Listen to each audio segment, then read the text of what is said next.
From the opinion pages of the Wall Street Journal, this is All Things with Kim Strassel, a Potomac Watch podcast.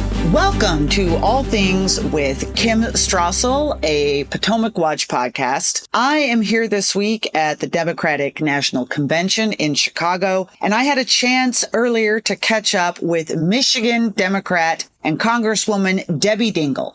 Congresswoman, it is so great you could join us today. Thank you for coming in. You and we were just talking about this off air, have both been to a lot of these in times past. How does this one compare to prior ones? How does it feel in terms of the energy or the enthusiasm?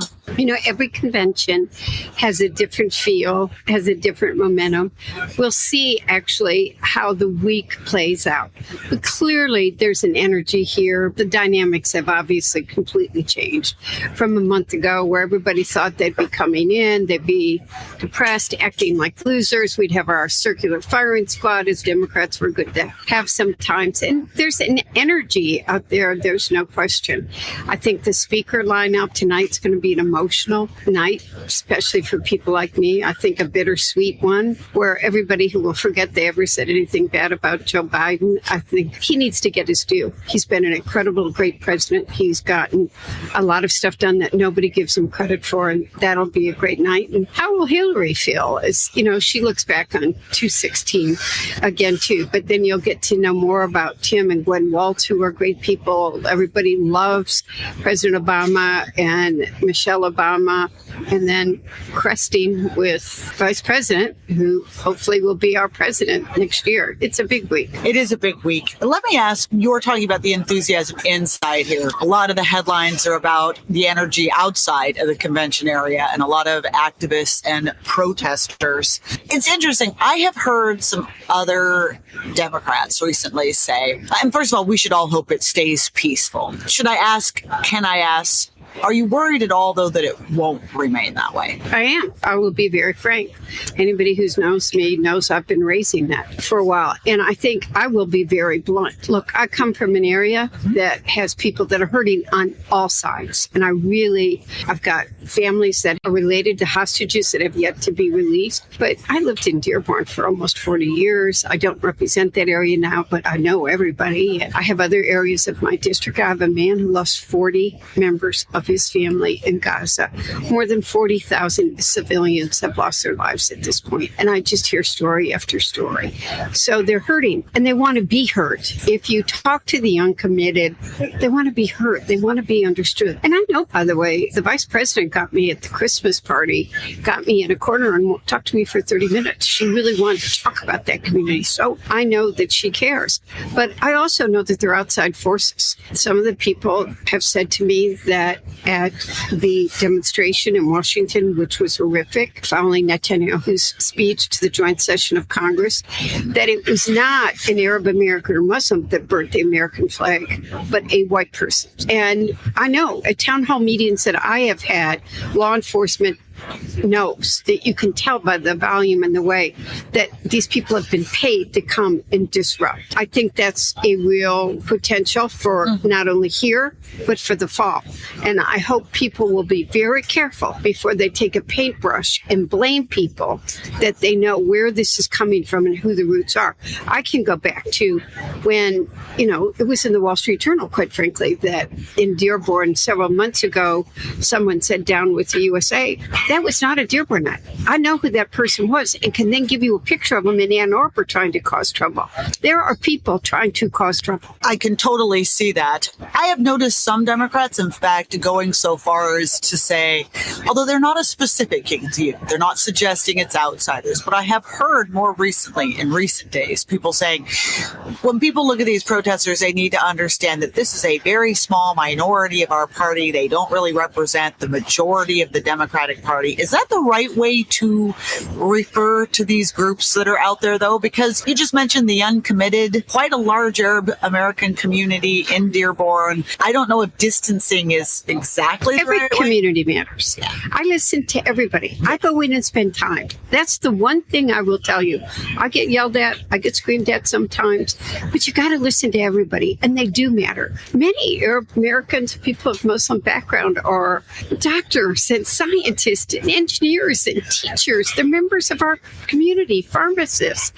So is the Jewish community. I don't think people realize how badly both communities are hurting. And the real threat to Mideast that's going on right now. But I will be, because look, Mayor of Ann Arbor was my bodyguard last week when some people went after me, and I was on the street. A couple of women I didn't even know came up, and they're nobody that people know in the community that are just coming up and causing trouble. And I think people need to listen to the students on campus, but every student needs to feel safe. You can't disrupt campuses. I think we're going to have to really watch a lot of things and not let them become threatening or impacting anybody's safety. Yeah, we're going to have to think about this, I think, a lot this fall. Let me ask you about the election, just looking forward. I mean, I know we're here at the convention this week, but if you look at the polls right now, Kamala Harris, what's really striking, she has really raised the enthusiasm level again among Democrats. And you also see her making some advances in really important demographic groups that she needs to definitely have on her side for that victory you talk about this fall. One area that still has not necessarily materialized, and this is something you just know a great deal about, which is why I want to get your view, is working class voters. And before we talk about what might need to be done to reach them, why do you think the Democratic Party in recent years has lost some of that support among that community? Many of them feel left behind. Look, I was the person in 2016 and nobody believed me when I said, and we did a terrible job as Democrats talking about trade. They had seen their jobs shipped overseas. NAFTA had been a total disaster. They were competing with jobs that were paying nothing and didn't have workplace standards or have to pay any benefits or anything. Now, Donald Trump, one thing Donald Trump is good at is understanding people's fears, their anxieties, what they're worried about. And he talked about it, and Democrats didn't. I agreed with him back then. Now we actually have agreement on trade issues on both sides.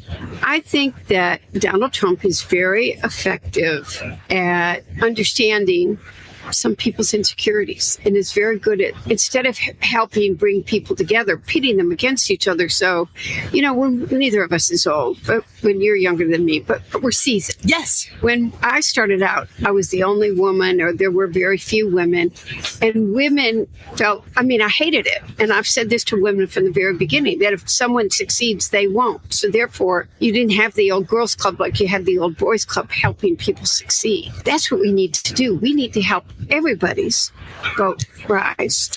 And Donald Trump doesn't do that, but he also is very good at playing to people's fears. And Democrats don't take the time to understand, I think, at times, how everybody feels. There are people who have been discriminated against, who've been treated terribly, and we need to help raise everybody's votes, but we can't leave anybody behind in doing that. We're going to take a break now. When we come back, more with Michigan Congresswoman Debbie Dingell.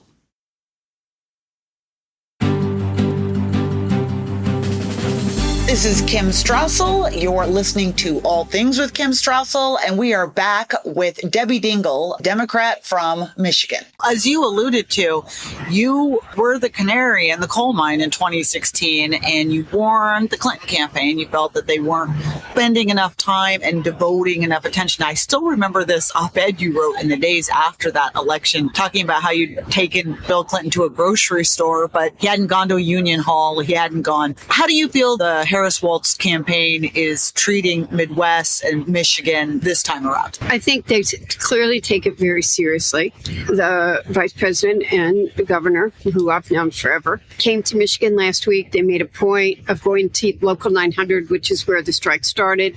I talked to many of the workers that were there. They had no outside elected officials with them that day, and they felt good about the conversation.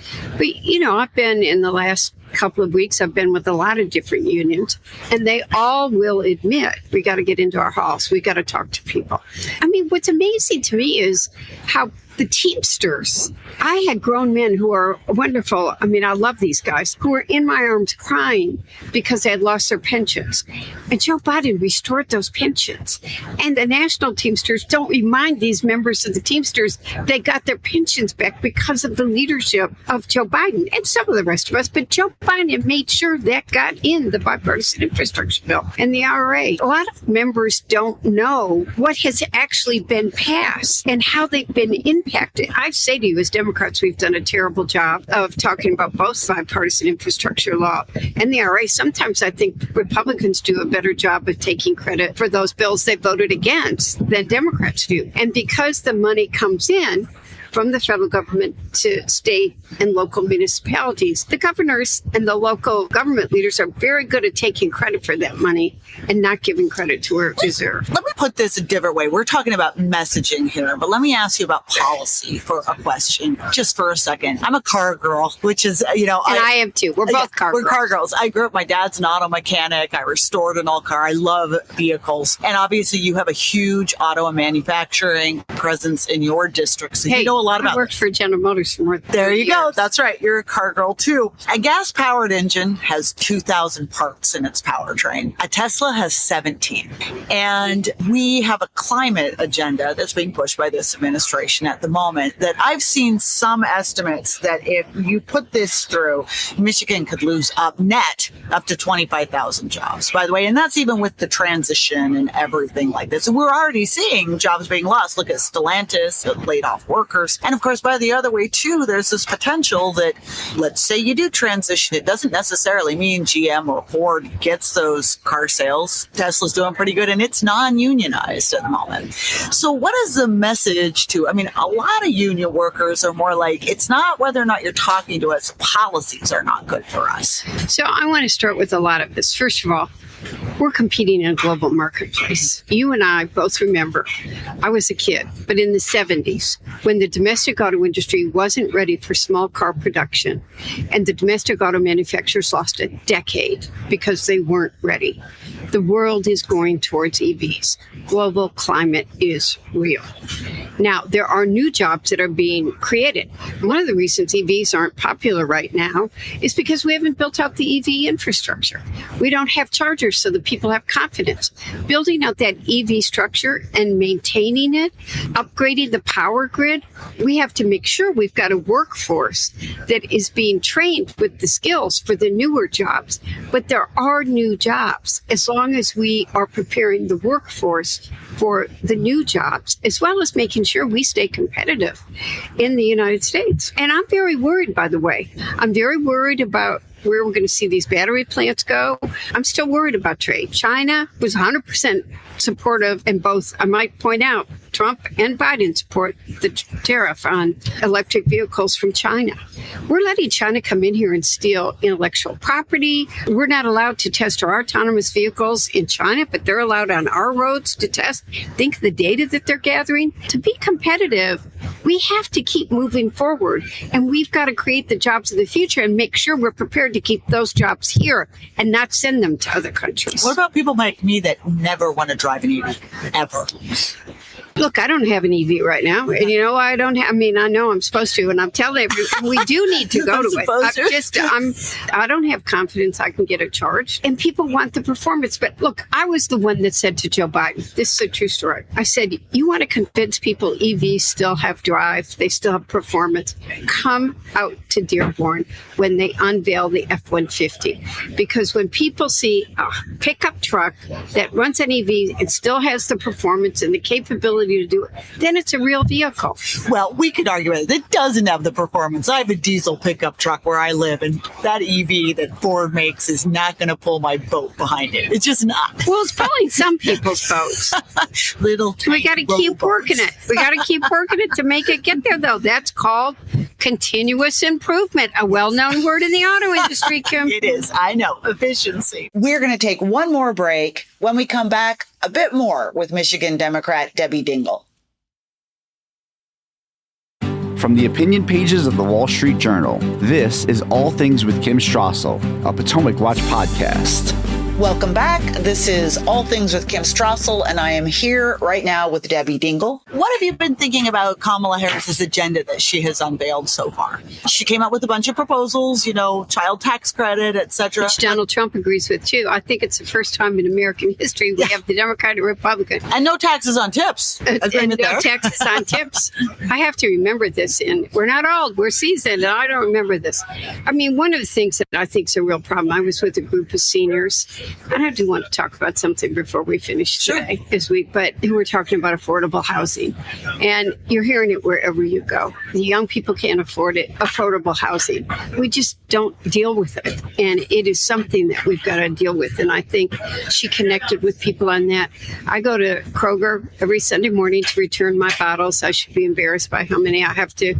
But people come up to me, no, I'm going to be there now because I do what you're not supposed to do, go at the same time. And they talk to me about their grocery bills. She's showing that she understands it. And how do we make sure that we are protecting the consumers at the grocery store, that it's not just about the profits for the group, but that we are passing along reductions in prices as we're seeing. Do you agree with the price controls? I don't call it price controls. Other people have put the name on it, and I think we got to figure it out. I'm not exactly sure how we make sure that people don't price gouge. But one of my friends who's a gas station owner in Michigan called me 2 weeks ago and said they've increased the price of gasoline for 40 cents this week for no reason. There is no factor. Why is that happening? How do we ask those questions? So I believe in the free market system. That's what I struggle with. I believe in the free market system. I work for General Motors. How do we make sure the consumer's not just, to be blunt, being screwed?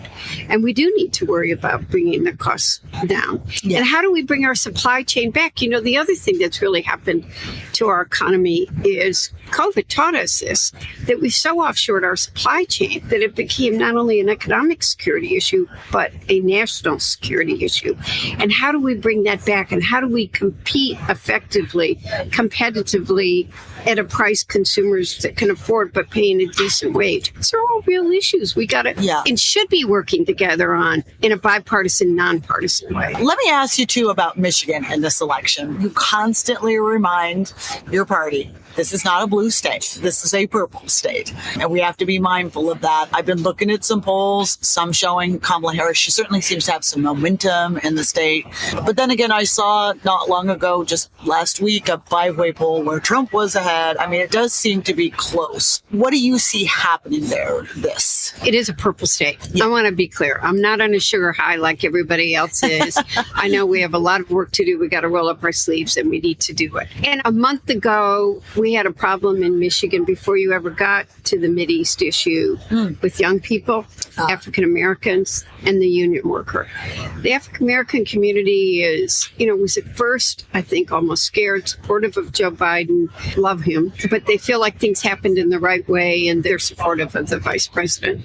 Young people are starting to engage. They're back. They're excited. But in Michigan, there's still campuses that, are concerned about what we're seeing in the Mideast. But I'm going to give you areas where we're seeing people uneasy. Okay. Again, about what's happening. And union workers continue to be there, and we've got to get in the union halls. Seniors. Last week was the anniversary of Social Security, the 89th birthday. And they're proud of the fact that my father-in-law was one of the authors of it. But seniors are asking the question, do we not matter? Do people care about us? Are we irrelevant? Some of what you saw the last month in the Democratic Party has seniors very on edge. And seniors vote. And the younger people are saying, it's our time, get rid of. One is silver and these others gold. Representative government represents everybody. And I think we all have to work hard to make sure we're inclusive of everybody. And while it's easy to focus on pro-Palestinians, I think most people are missing. Seniors are anxious over what they've watched. And I didn't hear it once. It's the same thing that happened to me. So specifically, what do you mean about what they watched? If you've heard a lot of the language of the last month, he's too old. But it's not just him. You're hearing it in it's time for Gen X. It's time for the young. Old people need to get out of the way. Well, we need to make room. They should be at the table. But that doesn't mean seniors leave the table. Right. We have one is silver and the other's gold. And a lot of people have worked very hard to have a safe and dignified security. And we have to make sure they know that we're all committed to making sure they have that. Well, Congresswoman, thank you again for coming in. Congresswoman Debbie Dingell, we really appreciated having you here, and have a good rest of the convention. Thank you. Thanks for having me. Thank you, Congresswoman Dingell. Also, thank you to our listeners. We are here the rest of this week in Chicago, but back next week with a whole new edition of All Things with Kim Strassel. We really hope you tune in. If you like the podcast, send us a note at pwpodcast@wsj.com and hit that subscribe button.